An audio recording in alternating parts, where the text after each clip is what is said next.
அனைவருக்கும் வணக்கங்க. இன்றைக்கி நம்மளுடைய சேனலில் என்ன மாதிரியான விஷயங்கள்லாம் பார்த்து தெரிஞ்சுக்க போகிறோம் அப்படின்னு பார்த்தீங்கன்னா, ராசி சக்கரத்தில் 3வது ராசியாக வரக்கூடிய மிதுன ராசி அன்பு நேயர்களுடைய வாழ்க்கையில் இந்த மார்ச் மாதம் 3ஆம் தேதி அப்படிங்கிறது, அதாவது இந்த மார்ச் மாதம் 3ஆம் தேதி மிகப்பெரிய பௌர்ணமியானது நடக்குது. இந்த பௌர்ணமிக்கு பிறகு நீங்கள் உங்கள் வாழ்க்கையில் என்ன மாதிரியான விஷயத்தில் பார்க்க போகிறீங்க, என்ன விஷயத்தில் ரொம்ப கவனமாக இருக்கணும், என்னென்ன விஷயங்கள் முக்கியமாக பண்ணணும் பண்ணக்கூடாது, பரிகாரங்கள் ஏதாவது சொல்லியிருக்காங்களா, எந்த கடவுளை வழிபாடு செய்யணும் அப்படிங்கிறத பற்றியும் தான் நான் இன்றைக்கி இந்த வீடியோ பதிவின் மூலியமாக தெளிவாக உங்ககிட்ட சொல்ல போகிறேன்.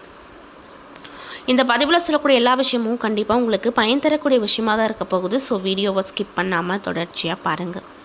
அது மட்டும் இல்லாமல் இதே போன்ற ஆன்மீகம் சார்ந்த வீடியோக்களெல்லாம் நீங்கள் முழுசாக பார்க்கணும் அப்படின்னு நினச்சா நம்ம சேனலை மறக்காமல் சப்ஸ்கிரைப் பண்ணிவிட்டு கீழே இருக்கும் பெல்லைக்கானையும் மறக்காமல் கிளிக் பண்ணுங்கள். அப்போ தான் நம்ம சேனலில் போடுற எல்லா வீடியோவுமே நோட்டிஃபிகேஷனாக உங்கள்கிட்ட உடனுக்குடனே வந்து சேரும்.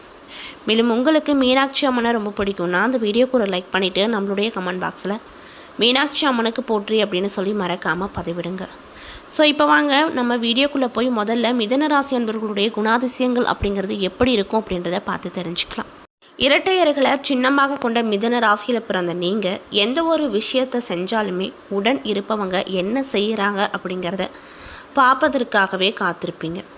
எந்த ஒரு பிரச்சனையாக இருந்தாலுமே சமன் செய்து சீர்தூக்கும் கோல் போல துல்லியமாக நிதி வழங்குவதில் வல்லவர்களாகவும் இருப்பீங்க. நெருங்கி பழகிய நண்பர்களிடம் கூட உதவி கேட்க ரொம்பவே தயக்கப்படுவீங்க. அது மட்டும் இல்லாமல் நீங்கள் செய்யக்கூடிய பணியிடத்தில் வேலைகளை இழுத்து போட்டுட்டு செய்வீங்க. பாராட்டு கிடைத்தாலுமே மற்றவர்களை அனுசரித்து போக தெரியாது என்பதால் பதவி சலுகைகள் பெறுவதில் சிற்பல தடைகள் அப்படிங்கிறது உங்களுக்கு வரும்.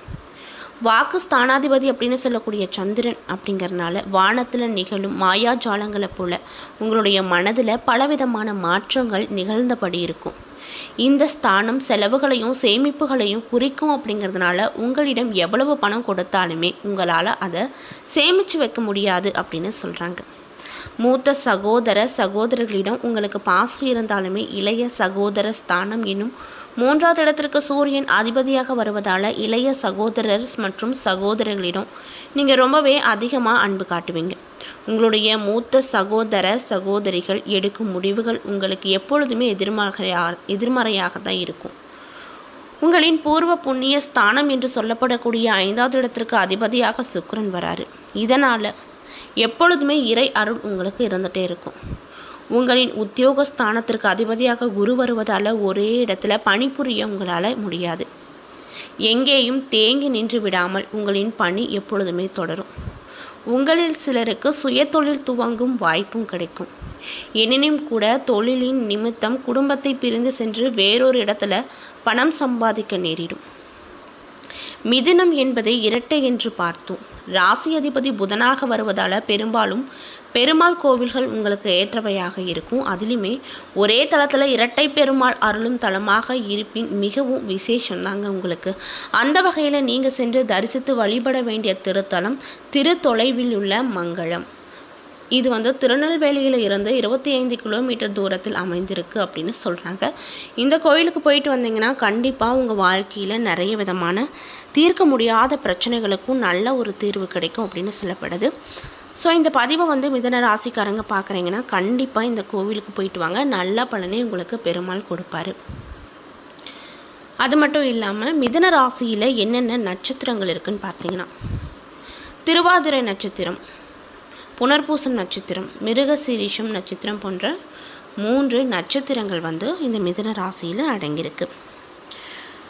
இப்படிப்பட்ட அன்பு நேயர்களுக்கு இந்த பௌர்ணமிக்கு பிறகு நடக்கக்கூடிய நல்ல நல்ல விஷயங்கள் என்ன, தீமை தரக்கூடிய விஷயங்கள் என்ன, என்ன விஷயத்தில் கவனமாக இருக்கணும், என்னென்ன விஷயங்கள் பரிகாரமாக பண்ணணும் அப்படிங்கிறத பற்றி தான் நான் இந்த பதிவில் உங்கள்கிட்ட ஷேர் பண்ணிக்க போகிறேன்.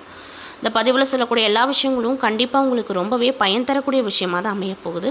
ஸோ வீடியோவை ஸ்கிப் பண்ணாமல் தொடர்ச்சியாக பார்த்தீங்க அப்படின்னா தான் புரியும். ஸோ வீடியோவை ஸ்கிப் பண்ணாமல் பாருங்கள்.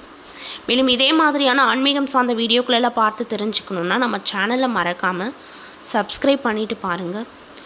மேலும் மிதுன ராசிக்காரங்க யாராவது இந்த பதிவை பார்க்குறீங்கன்னா நான் சொன்ன விஷயம்லாம் உங்களுக்கு கரெக்டாக இருந்துச்சுன்னா நம்மளுடைய கமெண்ட் பாக்ஸில் கரெக்டுன்னு சொல்லி மறக்காமல் பதிவிடுங்க.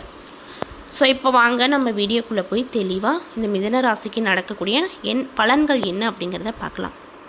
உங்களுக்கு இந்த காலகட்டத்தில் திடீரென அதிர்ஷ்ட வாய்ப்புகள் நிறைய வரப்போகுது. குழந்தைகளால் மகிழ்ச்சி தரக்கூடிய சம்பவங்கள் நிறைய நடக்க போகுது.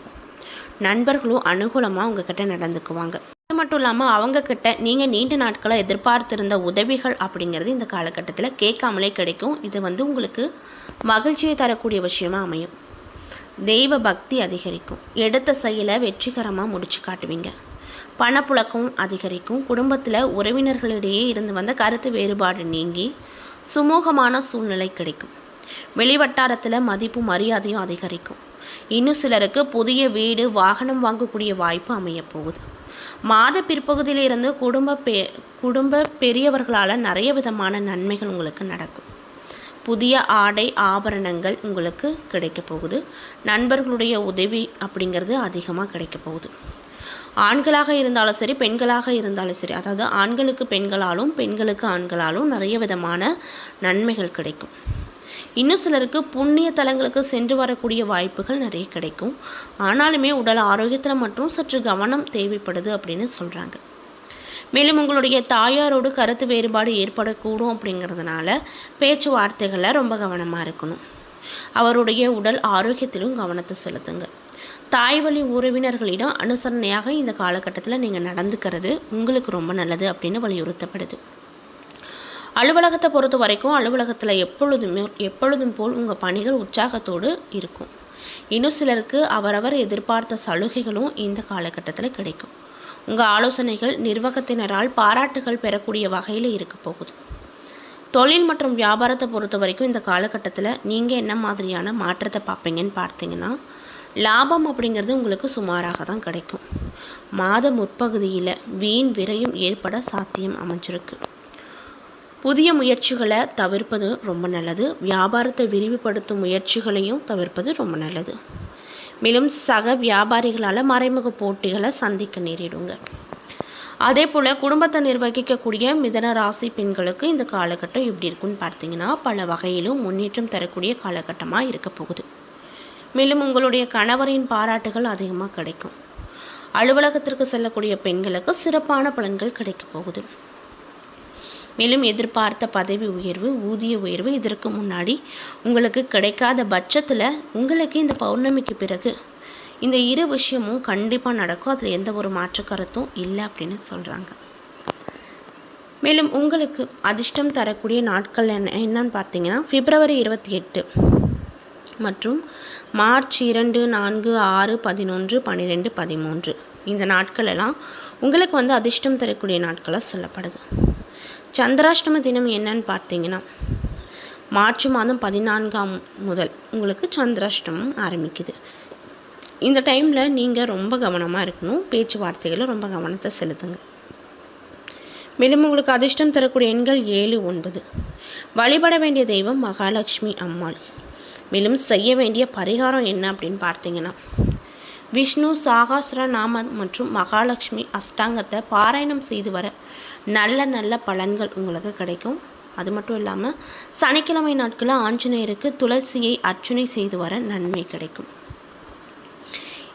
இந்த பதிவை மிதன ராசிக்காரங்க பார்க்குறீங்கன்னா, தொடர்ச்சியாக இந்த இரு பரிகாரத்தில் ஏதோ ஒரு பரிகாரத்தை செஞ்சுட்டு வந்தீங்கன்னா உங்கள் வாழ்க்கையில் இருக்கக்கூடிய எல்லா பிரச்சனைகளுக்கும் ஒரு நல்ல தீர்வு கண்டிப்பாக கிடைக்கும். ஸோ நம்பிக்கையோடு இந்த பரிகாரத்தை செய்யுங்க.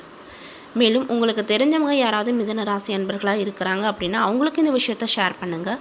அவங்களும் பலன் பெறட்டும். என்ன நண்பர்களே, இந்த பதிவுகளில் நம்ம மிதன ராசி அன்பனியர்களுக்கு பௌர்ணமிக்கு பிறகு நடக்கக்கூடிய நல்ல விஷயங்கள் என்ன, நீங்கள் இந்த காலகட்டத்தில் என்ன மாதிரியான விஷயத்தில் கவனமாக இருக்கணும், என்னென்ன விஷயங்கள் பரிகாரமாக பண்ணணும், மேலும் உங்களுக்கு என்னென்ன விஷயத்தில் கவனமாக இருக்கணும் அப்படின்னு சொல்லியிருக்காங்க அப்படிங்கிறத பற்றியும் நான் இந்த பதிவின் மூலியமாக உங்கள்கிட்ட ஷேர் பண்ணியிருப்பேன். இந்த பதிவில் சொல்லியிருக்கக்கூடிய எல்லா விஷயமும் கண்டிப்பாக உங்களுக்கு பயன் தரக்கூடிய விஷயமாக தான் அமைஞ்சிருக்கும். ஸோ வீடியோ பிடிச்சிருந்தால் லைக் பண்ணுங்கள், ஷேர் பண்ணுங்கள், மறக்காமல் நம்ம சேனலை சப்ஸ்கிரைப் பண்ணுங்கள்.